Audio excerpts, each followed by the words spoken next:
Erev Tov, Chavrim, I'm Steve Ben-Nun. You're watching Israeli News Live. And friends, we are in a very dire situation here in the United States tonight as I am getting reports very serious reports in fact, about the situation in Iran with the United States, the downing of the drone. And of course, I just had one friend contact me to let me know that President Trump had ordered a strike on Iran and then had canceled that strike on Iran. But you know, that's nothing compared to the situation that was shared with me just moments ago about the current situation in Washington, D.C. Tonight. There are a lot of heads going in all different types of directions on the situation in Iran. It's been confirmed to me that there are many in President Trump's advisory team there that are just gung-ho, ready for war pretty much. But there are some that also believe that cooler heads must prevail, and the only way to avert a war that could bring Russia right on top of our doorstep is direct negotiations between President Vladimir Putin and that of President Trump. It is a serious situation that we're in right now, friends, and I cannot tell you enough just how serious this is right now.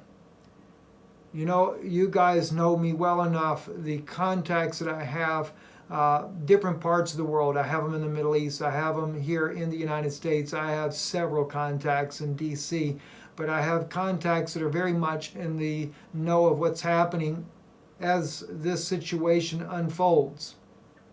And it's not something that many of President Trump's advisors are advising him on. And that is to try to reach out to President Putin individually and speak with him personally to try to diffuse the situation between the United States and Iran. I mean, let's face the facts. Everything that has been happening right now in the Middle East has been instigated as well. As American citizens, we don't need to be going and fighting wars in Iran just because of our allies saying that Iran is posing some kind of major threat. I do believe that there is a way of political negotiations to try to settle these differences that we have with Iran right now. And of course, knowing the information that I already know, how that there has been usage of foreign national forces to stage the attacks on the tankers, the Japanese tankers. There have also been ships, Iranian ships, that have been set ablaze. We have seen Israel also strike Iranian targets inside of Syria. Of course, Israel saying that their right to defend themselves is why they are doing it. At first, it had to be a 50-mile-kilometer buffer zone, then a 100-mile-kilometer buffer zone, and now it's anywhere inside of Syria. Iran is supposedly posing a threat to the state of Israel. All these things could be settled out as well, but right now we are in a situation to where if we strike Iran, especially with the overwhelming force that the United States may use to strike Iran with, this would cause a response from Russia.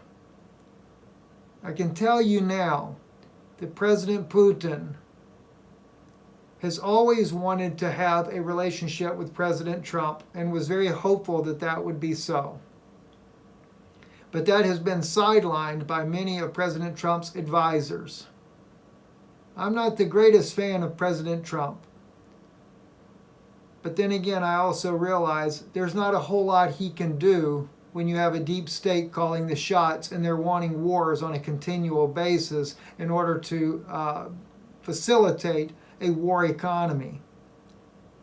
But tonight, friends, let me just say to you, there may be some of you that are listening out there that have contacts with President Trump or with some of his inner circle that could reach out to him.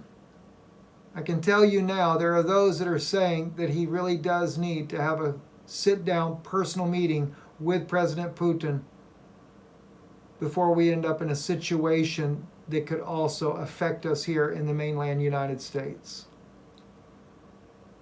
I know that one of my intel sources out of the Middle East was telling me that when Iran made this statement not too long ago, they had the capability of taking out an entire U.S.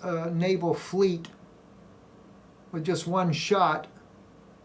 The source that I had said he did not believe that Iran was bluffing, that they do have this type of technology. As I've shared with you before, I do know from information that's been shared with me already